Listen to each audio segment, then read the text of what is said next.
Amallaring jannatga yo'l ochadi deb o'ylaysanmi? Unday bo'lmasa-chi? Bir umr yaxshi inson bo'lishga harakat qilasan. Odamlarga yordam berasan. To'g'ri yashashga urinasan. Qo'lingdan kelgan hamma narsani qilasan. Lekin bular seni jannatga olib kirmasligi haqida o'ylab ko'rganmisan? Injilda shunday deyilgan: Axir sizlar Xudodan inoyat topib, iymon orqali najot topgansiz. Bu Xudoning in'omidir, sizning yutug'ingiz emas. Sen amallaring orqali jannatga kirmaysan. Jannat eshiklari faqat Isoga bo'lgan iymoning orqali ochiladi. Xudo seni shunchalar sevadiki, sen uchun Iso Masihni bu yer yuziga yuborgan.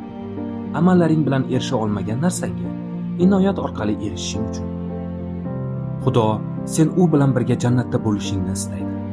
Agar haqiqat yo'lini topib, jannatli inson bo'lishni istasang, menga yoz.